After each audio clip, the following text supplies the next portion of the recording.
The road was nearly empty, stretching through the thick forest like a narrow scar in the wilderness. The only sounds were the rustling leaves, the distant calls of birds, and the occasional rumble of a passing vehicle. But then, something unusual happened. A massive brown bear emerged from the trees. His heavy paws stepped onto the cracked pavement, his dark eyes scanning the road. His fur was thick and unkempt, his chest rising and falling with exhaustion. But this wasn't a bear on the hunt. This wasn't a bear looking for food. He was desperate. He stepped forward, raising himself on his hind legs, his huge frame casting a shadow over the asphalt. A small pickup truck was coming down the road. The driver, a middle-aged man, slammed the brakes in panic, gripping the steering wheel as the tires screeched. "What the hell?" he muttered, eyes wide in shock. The bear lifted a paw, almost as if he was waving. The driver's heart pounded. Was it trying to attack? Was it confused? He fumbled for his phone, thinking about calling the police. But before he could dial, the bear let out a deep, guttural sound, a noise that carried more pain than aggression. He wasn't attacking. He was pleading. The truck driver, still terrified, yanked the gear shift and reversed, his tires spinning on the gravel. Without a second thought, he sped away, leaving the bear standing in the middle of the road, staring after him. The bear turned, scanning the road for another vehicle. He wasn't giving up. Minutes later, a bus carrying passengers from a nearby town appeared on the road. The bear stepped in front of it. Horns blared, brakes screeched, panic erupted inside. The driver yelled for someone to call the authorities, but no one dared to step outside. The bear let out another low, mournful cry. The passengers watched, confused and terrified, but no one understood. The bear lowered his head, his breathing heavy, his strength fading. He had tried, again and again, but no one was listening. Then, in the distance, another vehicle approached, but this one was different. A wildlife rescuer sat behind the wheel, and the moment he saw the bear, he knew something was very, very wrong. The wildlife rescuer, Daniel Carter, gripped the steering wheel as he spotted the massive bear blocking the road. Unlike the previous drivers, he didn't panic. His instincts kicked in. Something was off. Bears didn't usually act like this. If one came near a road, it was either scavenging for food or startled by human activity. But this bear? It wasn't running. It wasn't aggressive. It was waiting. Daniel slowed the vehicle, his heartbeat steady. His years of experience with wild animals told him there was more to this than what met the eye. The bear raised its paw again, almost like it was gesturing. Then it did something even more unbelievable. It pointed toward the forest. Daniel's eyes narrowed. He could hear frantic murmurs from the cars behind him, their drivers growing impatient and afraid. "What is it, big guy?" he whispered to himself. "What are you trying to say?" He stepped out of his truck, ignoring the gasps and shouts from the onlookers. He raised his hands, moving slowly, keeping his body language non-threatening. The bear didn't charge. It didn't growl. It just stood there, its dark eyes locked onto him, filled with something rarely seen in wild animals. Desperation. Daniel exhaled slowly, his mind racing. He had studied bear behavior for years, worked in wildlife rescue missions, and had seen all kinds of strange things. But this? A bear trying to communicate with a human? This was new. He studied the bear closely. Its breathing was heavy, its fur damp with sweat. Its paws were shaking slightly. It wasn't just tired, it was exhausted. "Something's wrong," Daniel muttered. The bear turned toward the forest and took a few slow steps. Then, it stopped, looking back at him. Daniel's stomach twisted. It wanted him to follow. The people in their vehicles watched in stunned silence as Daniel did the unthinkable.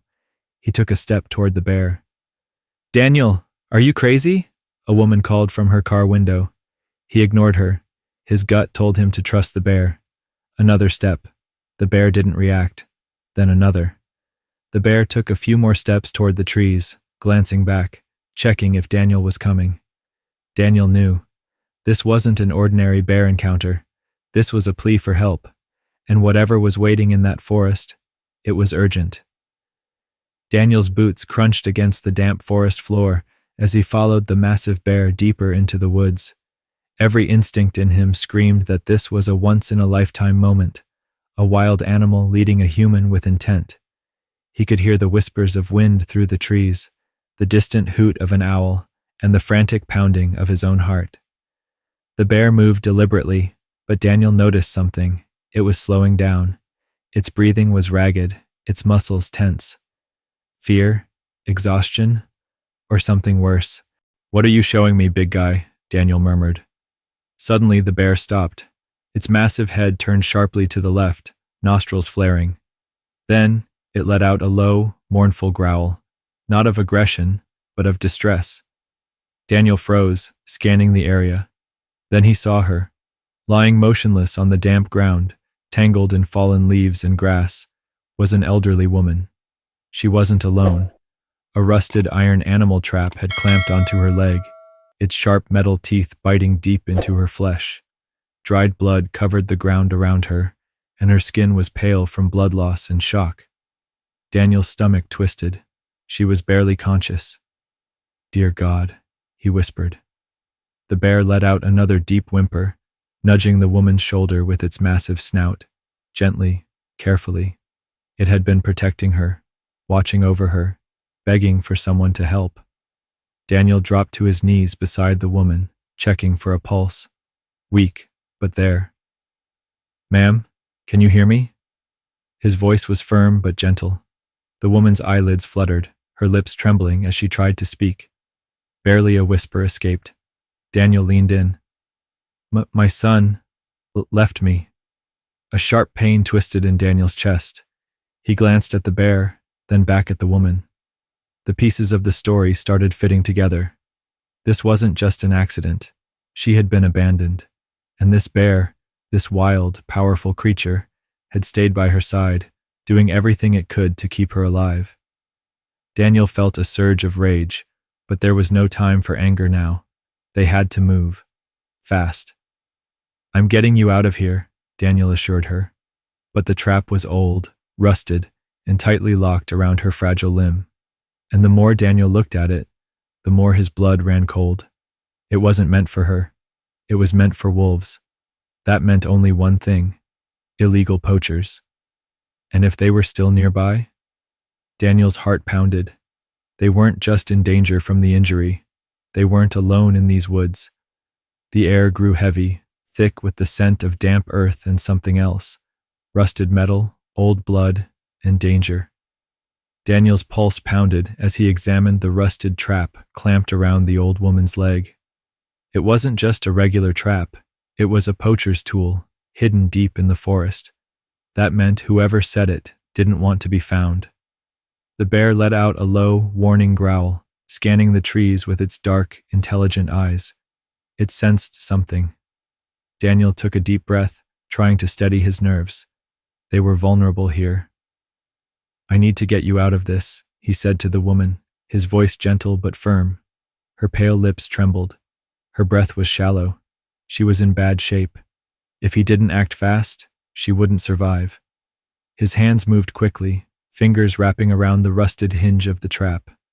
He tugged. Nothing. The metal was old but still strong, and without the right tool, it wouldn't budge. The woman let out a soft cry, her frail body shuddering from the pain. The bear let out a sharp grunt, stepping closer, nudging Daniel's shoulder with its massive snout. It wasn't trying to attack him. It was urging him to hurry. Daniel's heart raced. He reached for his backpack.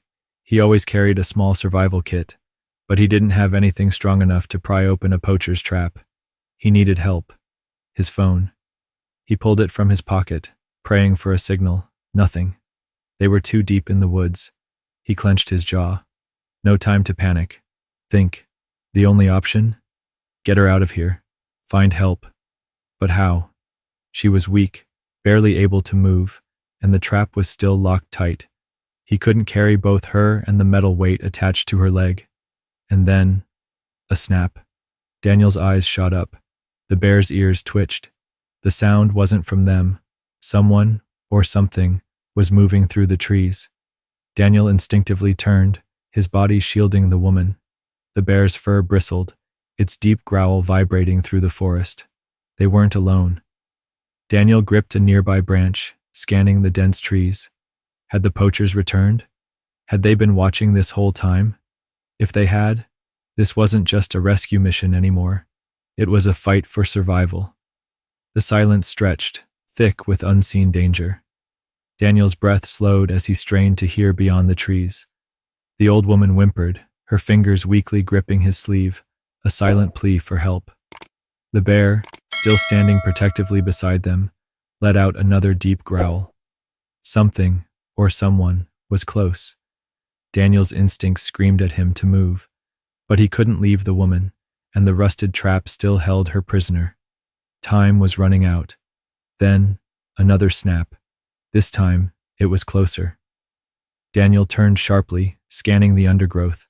The bear's fur bristled, its massive paws digging into the dirt, ready to defend. And then he saw it. A shadow moved between the trees. Then another. Figures. 2, maybe 3 men. Daniel's stomach clenched. Poachers. The realization hit him hard. They had set this trap. They had expected an animal to get caught. Instead, they had snared a helpless woman. And now?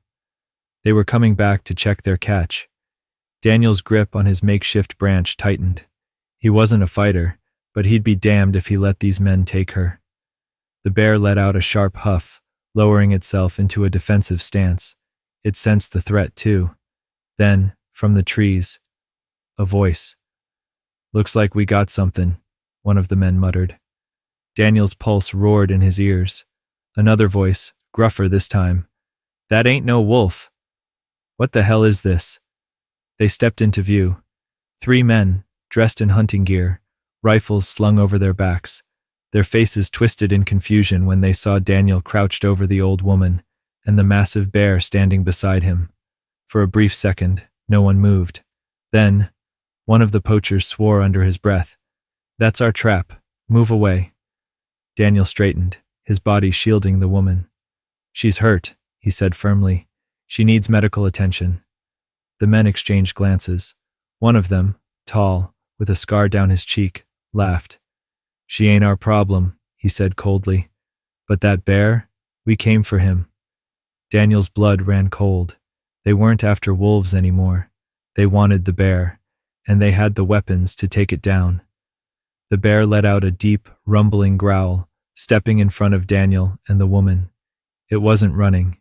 It was ready to fight. Daniel's mind raced. He had no weapon, no way to overpower 3 armed men. But he had one advantage: time. If he could stall them long enough, someone might come looking. Someone might help. Taking a shaky breath, he met the poacher's eyes. "You set this trap illegally. You know that, right?" The scarred man chuckled. "And who's gonna stop us?" Daniel clenched his fists. He had to think of something, fast. But before he could speak, one of the poachers moved for his rifle. The bear roared. And suddenly, everything happened at once. The air crackled with tension. The bear's roar thundered through the trees, a sound so primal and powerful that even the poachers hesitated.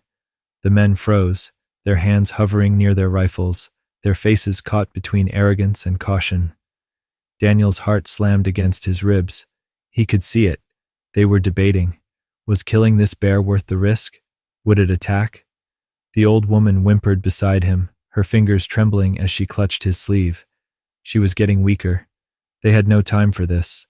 Daniel knew one thing. If a gun went off, it would all be over. He raised his hands. "You don't want to do this," he said, his voice steady despite the fear creeping through him. The scarred man's lip curled into a sneer. "Stay out of this, kid." Daniel ignored him. "Keep them talking. Buy time. You shoot, and you'll have more than a bear problem." He gestured toward the woman. "She's injured because of you. The police won't care that you were hunting wolves. They'll care that you trapped a human." The shorter poacher shifted uneasily. "He's got a point, Matt." Scarface, Matt, apparently, glared. His fingers twitched over his rifle strap. He didn't like being challenged. Daniel pressed on. If she dies, it won't just be poaching. It'll be manslaughter. That got their attention. Matt's eyes flickered to the woman, taking in the blood staining her torn skirt, the way she barely clung to consciousness. For a brief second, doubt crossed his face. And then, the bear took a step forward. Daniel barely had time to react. The poachers moved. One of them, the younger one, panicked. His hand jerked toward his rifle. The bear lunged. Daniel shouted, his voice lost beneath the explosion of movement. The bear didn't attack, but it charged forward just enough to send the men scrambling backward. Matt cursed, raising his gun. But Daniel was faster. With a desperate swipe, he grabbed a branch from the ground and swung it hard at the barrel of the gun.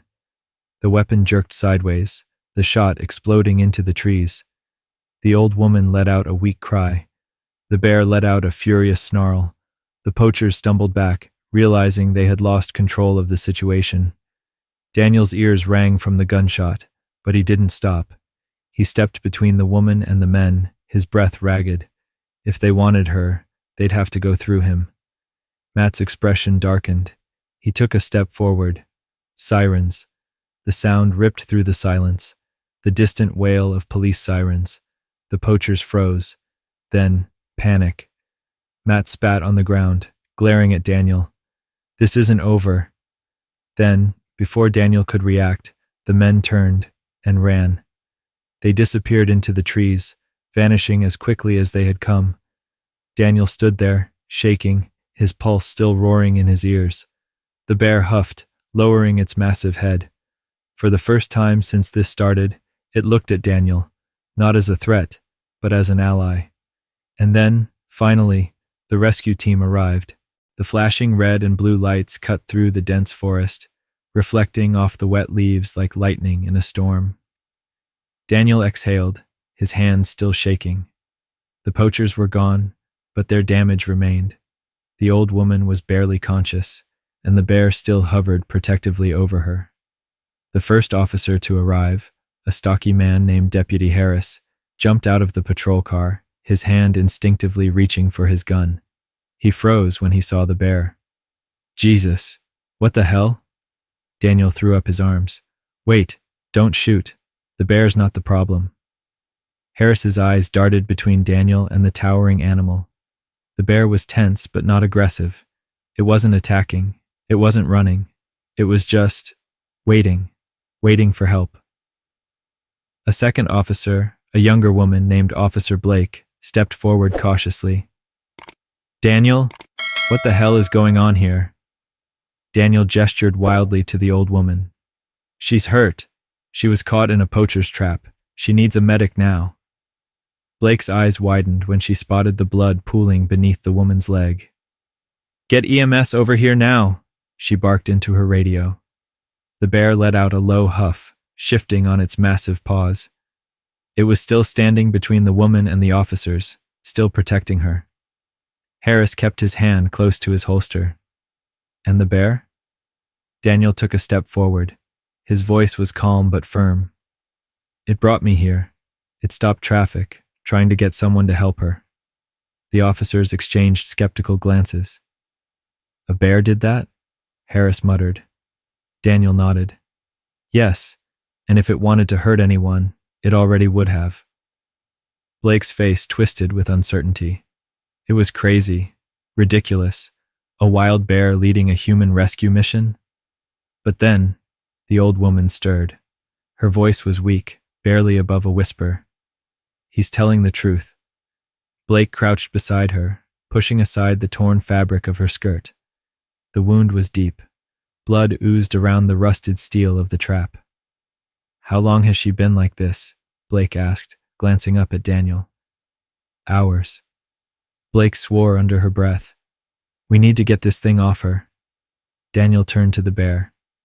It's okay, he said softly. They're here to help. For the first time, the bear stepped back. It let out a heavy exhale, almost as if it understood. A moment later, an ambulance pulled up, its tires skidding slightly on the damp earth. The medics rushed out, carrying a stretcher and emergency supplies. One of them, a younger man named Jake, froze when he saw the bear. What the hell is that?" "A rescue worker," Daniel muttered. Jake and his partner wasted no time. They assessed the woman's injury quickly.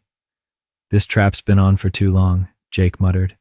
"We need to cut it off now, or she might lose the leg."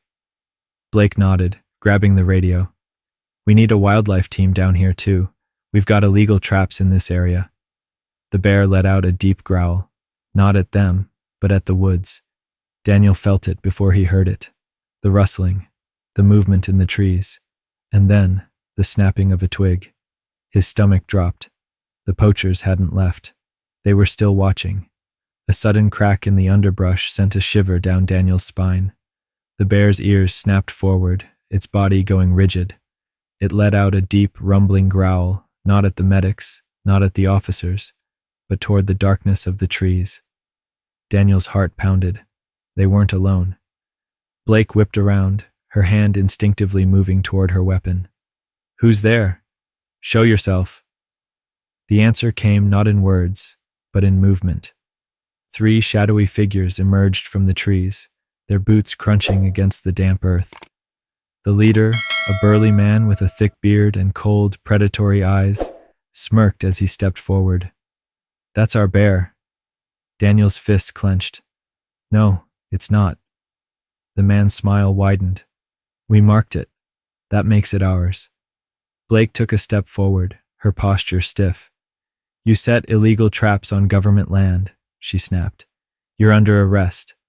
The man chuckled. "You think a couple of cops are going to stop us?" One of the other poachers reached for something at his waist, a knife. The bear's growl deepened, reverberating through the air like a storm. It wasn't afraid. It was ready. Daniel felt his breath catch. If the poachers made a move, the bear wouldn't hold back. Neither would the police. The tension stretched, thick and suffocating. Then, sirens. More law enforcement vehicles came tearing up the dirt path, kicking up dust. The poachers froze. Harris, still standing near the ambulance, smirked. "I called in some friends." The lead poacher snarled. He weighed his options, fight or flee.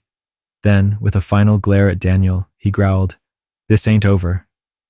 But before he could move, Blake and Harris had their weapons drawn. "Hands where I can see them. Now." One by one, the poachers raised their hands in surrender. As officers cuffed them and led them to the waiting squad cars, Daniel turned back to the bear. It was still watching, still standing protectively over the old woman. It had never left her side. "Ma'am," Daniel murmured, kneeling beside her as the medics finished stabilizing her leg. "You're safe now." The old woman blinked up at him, her voice weak but steady. "I told you," she whispered, "he would never leave me." A rescue completed. The medics carefully lifted the old woman onto the stretcher, loading her into the ambulance. The bear watched, its deep eyes full of something Daniel couldn't quite explain. Emma, one of the paramedics, turned to Daniel. "She's lucky. If she had been out here any longer." Daniel nodded. He already knew. He glanced back at the bear. Would it follow the ambulance? Would it disappear back into the woods now that its mission was complete? But it just stood there, watching, waiting. Blake stepped beside Daniel. "What happens to the bear now?" Daniel exhaled, running a hand through his hair. That was the big question, wasn't it? The bear had saved a human life. It had gone against every survival instinct and walked straight into human territory because it had faith in people, because it believed someone would listen. Daniel clenched his jaw. He wasn't going to let that trust be broken. "I'll stay with him," he said firmly. Blake raised an eyebrow. "Stay? You mean?" Daniel nodded. "I'll make sure he finds a safe place, that he's protected. He's earned that much." The bear huffed softly, as if it understood. And for the first time since this all began, it relaxed. As the ambulance disappeared down the road, Daniel stood beside the bear, staring out into the vast, endless trees. For the first time in hours, there was silence. No sirens, no shouting, no threats, just the forest, just them. And somehow, Daniel knew this wasn't the end of their story. It was only the beginning. If this story inspired you, help spread awareness about the incredible intelligence of wildlife. Like, share, and subscribe for more heartwarming rescue stories. And tell us in the comments, if an animal asked for help, would you listen?